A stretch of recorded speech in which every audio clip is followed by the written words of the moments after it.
بعلومه وبعلومه في الدارين آمين. بسم الله الرحمن الرحيم. كتاب حياة النفوس.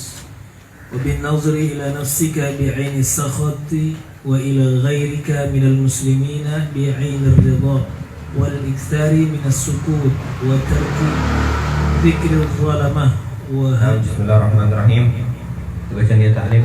Alhamdulillah rabbil alamin. Na'udzu ta'lim wa ta'lim wa tadhakkir wa nafa wal intifa wal ifada wal istifada wal hadza la tamassuki bi kitabillah wa sunnati rasulih wa du'a ila al-huda wa dalala ala al-khair ittifa'i wajhillah wa mardatihi wa qurbi wa thawabi subhanahu wa ta'ala.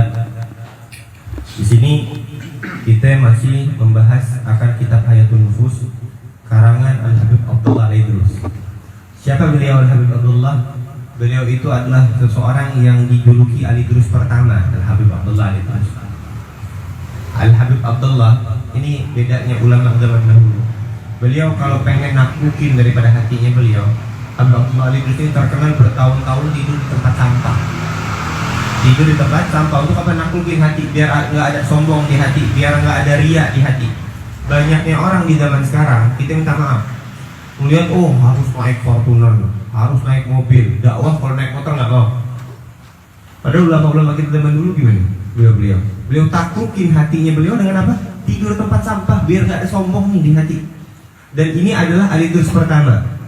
Al-Idrus pertama. Sampai suatu ketika Al-Habib Abdullah Al-Idrus pernah pada waktu itu Habib Abdullah berjalan di suk di pasar kota Tarim. Pada waktu Al-Habib Abdullah Al-Idrus berjalan di kota Tarim, beliau disuruh oleh ayah beliau mencari orang yang lebih hina daripada kamu.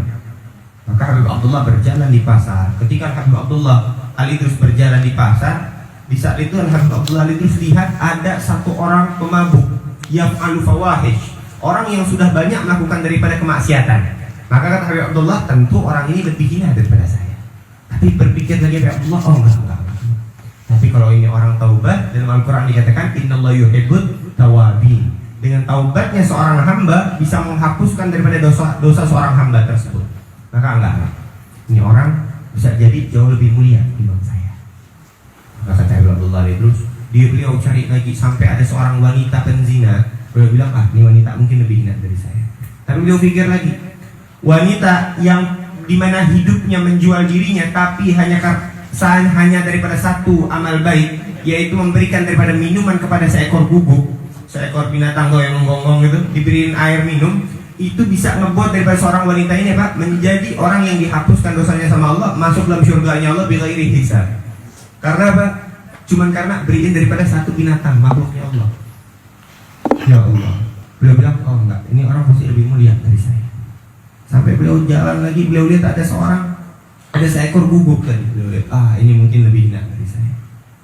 Tapi beliau pikir lagi, ya Allah, satu-satunya binatang yang masuk dalam surganya Allah itu apa? Ada binatang guguk ini, hewan yang guguk itu masuk dalam surganya Allah karena orang yang memiliki keterikatan kepada Ashabul Kahfi masuk dalam surganya Allah. Maka beliau pulang kepada ayah beliau. Apa kata Habib Bakar? Ya Abdullah, adakah kamu temukan orang yang lebih hina daripada dirimu? Maka Habib Abdullah mengatakan, ya Abi, wahai ayahku, tidak saya temukan orang yang paling hina selain saya. Saya yang manusia yang paling hina. Wahakata di sini jelaskan, tatkala kalian tatkala kalian memandang seseorang bi'ainus suhud. Tatkala kalian lihat daripada diri kalian bi'ainus suhud, lihat dengan pandangan yang buruk tentang diri kita. Maknanya apa? Kita tidak sibuk akan mencari aib orang lain, tapi kita disibukkan untuk mencari akan aib kita. Seseorang kalau sudah dirinya itu sibuk akan mencari aib orang lain, maka dia tidak memiliki kesibukan untuk memperbaiki dirinya. Tapi kalau seseorang selalu menyibuki daripada dirinya untuk mencari daripada aib dirinya, maka dia akan temui aib dirinya, kekurangan dirinya, maka dia akan terus berubah menjadi pribadi yang lebih baik lagi ke depannya. Makanya pesan singkat, nasihat singkat ini yang utama adalah apa? Dan ini wajib untuk dicatat di hatinya. Orang yang mulia, orang yang hatinya mulia, pasti akan memuliakan orang lain, siapapun itu orangnya. Dan orang yang hina pasti akan menghinakan orang lain, siapapun itu orangnya. Maka kalian janganlah jadi seseorang yang terfokuskan pikiran kalian sama orang yang suka menghinakan orang lain.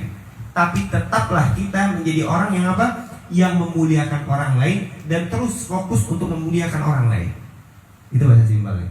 Kalau orang yang berkata-kata kasar, menggambarkan hatinya buruk, berarti hati ente kasar. Oh, orang suka caci maki, hati ente nggak benar. Oh, ente suka ngomong yang baik, ngomong yang indah, berarti begitu pula hati ente indah.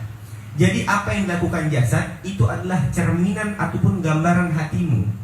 Sudah jelas dalam hadis Nabi Muhammad, idza fasadat fasadal jasadul kullu wa idza saluhat saluhal jasadul kullu. Kalau kita mau tahu gambaran cerminan diri kita itu cerminan hati, dilihat hati kita condong ke mana? Condong dalam kebaikan atau condong dalam keburukan? Karena nggak semua orang bisa hadir majelis ilmu.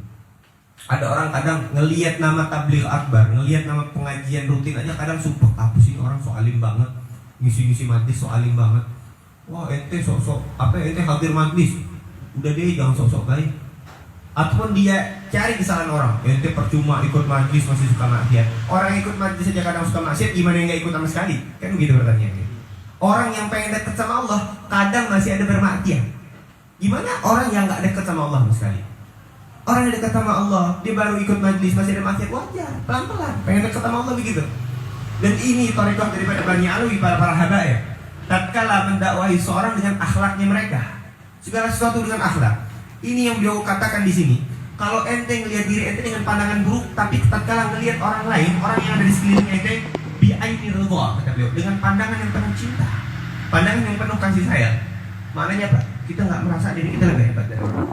Oh, ente lebih mulia dari saya, ente lebih hebat dari saya. Maka Imam Syafi'i juga mengatakan apa? Kullu aibin kalila. Apa itu? Ustaz, syair Imam Syafi'i apa? Kullu aib wa alakin ainu sukhut tudama sawiyah. Itu wallahu a'lam. Inti kata Imam Syafi'i di situ, seseorang yang punya daripada mata yang penuh dengan cinta, maka tidak akan disibukkan dengan aibnya orang lain. Tapi seseorang walakin ainu sukhut, akan tetapi orang yang matanya penuh dengan kebencian, tudama sawiyah, maka dia akan pandang orang lain buruk. Maka dia akan disibukkan mencari akan keburukan orang lain. Oh, fulan bin fulan tuh, iya dia ikut majelis tapi sok-sok cakep bener, sok cantik banget, sok ganteng banget, sok alim banget, nyeramain orang, dirinya aja belum bener. Enak gitu kan? Jadi ente mau dengar nasihat orang atau ceramah orang yang orangnya harus alim banget begitu, baru ente mau dengar nasihat orang.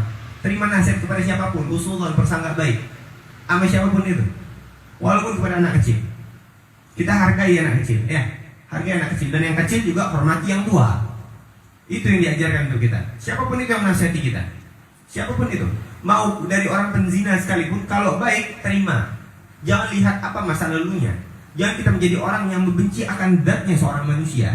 Tatkala orang melakukan suatu hal yang buruk, maka benci perilaku yang dia lakukan, bukan kita benci daripada zatnya. Bayangkan seorang wanita penjual diri tadi bisa masuk surga Allah hanya karena punya sifat rahmat, sifat kasih sayang kepada satu hewan saja. Gimana kalau kita bisa saling mencintai satu sama lain? Makanya kata Nabi, la yu'minuna ahadukum hatta yuhibba li akhihi ma yuhibbu li nafsihi. Kita kalau mau tahu sempurnanya iman seseorang itu, pengen kita tahu sempurnanya iman itu seperti apa, bisa dilihat daripada kalian mampu atau tidak mencintai saudara kalian seperti kalian cinta sama diri kalian sendiri. Kalau kita bisa cinta sama kita punya saudara seperti kita cinta sama kita punya jasad ini, kita punya badan, maka kamu termasuk daripada orang apa? Orang yang memiliki kesempurnaan dari dalam keimanan. Maka cinta itu adalah suatu hal yang sangat penting bagi seorang hamba. Cinta adalah suatu hal yang sangat penting, sangat penting. Tidak adanya pengagungan kita kepada Allah tanpa didasari cinta. Adanya cinta, adanya bentuk pengagungan.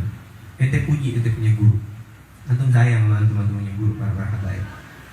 Karena apa antum puji beliau? Karena antum ada cinta. Kalau antum cuma puji beliau tanpa cinta, berarti namanya dusta. Ente bohong mencintanya ente. Maka cinta tuh adanya bisa menjadi power buat kita ibadah. Antum capek, antum lelah, antum punya masalah dunia. Saya yakin setiap orang yang di sini punya masalah masing-masing. Ada masalah sama anaknya, masalah sama mantan istrinya, masalah sama calon istrinya, masalah sama dia punya kantor, masalah sama dia punya pekerjaan dan lain-lain. Dia punya masalah. Tapi tatkala hadir majelis ilmu, tatkala ente pandang punya guru, ente punya guru, ataupun ente lihat tatkala hadir majelis ilmu ente dapat ketenangan, berarti masya Allah, luar biasa. Pegang teguh yang begitu. Pegang teguh daripada hadir majelis ilmu tadi. Karena ente apa? Ente termasuk orang yang dapat sir dalam majelis ilmu tersebut. Kita dapat kebaikan di dalam majelis ilmu tersebut. Karena majelis ilmu itu adalah pemicu untuk hati kita agar selalu dekat dengan Allah. Ibaratnya handphone nih, kalau andaikan kita punya kartu Telkomsel ada 4G kan, kalau kita masuk ke kampung-kampung kadang 3G atau GPRS begitu ya, lemot banget sinyalnya. Kadang kalau kita datang ke tempat yang lift gitu, sinyalnya hilang, nggak ada sinyal sama sekali. Itu HP agar berfungsi, agar nih HP bisa berfungsi, kita sambungin dengan internet kan gitu. Butuh ada kartunya biar nyambung, biar connect sama internet. Begitu juga hati seorang manusia. Ente pengen connect sama Allah, ente pengen connect sama Nabi, ente pengen biar ente bisa cinta sama Allah, bisa cinta sama Nabi Muhammad SAW. Caranya apa? Caranya begitu. Ente connect ini dengan apa? Dengan ente hadir di sini, pandang wajah habaib, berguru kepada habaib, berguru kepada ustadz yang dia punya guru juga sanad ilmu nyampe kepada habaib. Maka itu caranya. Agar kita diajarkan gimana cinta sama Nabi Muhammad, sholawat sama Nabi Muhammad SAW. Ada satu riwayat dari Sayyidah Aisyah radhiyallahu anha. Pada waktu itu Sayyidah Aisyah lagi menjahit, jatuh daripada jarum Sayyidah Aisyah radhiyallahu anha. Waktu jatuh masuk daripada Nabi Muhammad, yang dimana ruangan itu ruangan yang sangat gelap. Ruangan itu gelap banget, misalkan sampai diriwayatkan Sayyidah Aisyah nggak lihat jarumnya. Waktu masuk Nabi Muhammad, saking terangnya daripada wajah Nabi Muhammad sampai membuat pantulan daripada jarum itu. Pantulan. Ya Allah, Sayyidah Aisyah melihat wajah Nabi yang begitu indah. Kata Nabi Muhammad, sabda Nabi apa? Wailul liman la yarani yaumul qiyamah ya Aisyah. Celaka bagi orang yang tidak melihat daripada wajahku di hari kiamat nanti. Sayyidah Aisyah nanya, ya Rasulullah, man dalladzi la yarak yaumul qiyamah? Siapa mereka yang tidak melihatmu nanti ya Rasulullah? Maka kata Nabi Muhammad SAW, di mana mereka tatkala yang disebutkan namaku, mereka tidak bersalawat kepadaku, kata baginda Rasulullah. Makanya penting bagi kita tatkala disebutkan nama Nabi Muhammad, bersalawat kepada Nabi Muhammad. Perbanyak salawat kita kepada Nabi Muhammad. Bagi orang-orang hadiah dari Nabi Muhammad, orang yang memperbanyak daripada salawat kepada Nabi Muhammad SAW, kata baginda Rasulullah SAW, wa kafahammuk wa yughfar dzambuk. Ente bakal dipermudah daripada setiap permasalahan ente, masalah nikah, masalah dunia dan lain-lainnya. Allah lapangin itu punya hati, Allah senengin ente punya hati. Wa yughfar dzambuk, dan diampuni juga daripada dosa-dosanya kita. Nasallallahu alaihi wasallam. Mungkin itu saja daripada saya singkat ini. Mudah-mudahan bermanfaat untuk kita semua. Waalaikumsalam. Assalamualaikum warahmatullahi wabarakatuh. Waalaikumsalam warahmatullahi wabarakatuh. Pamit ya. Sekolah sarana siap, Bro.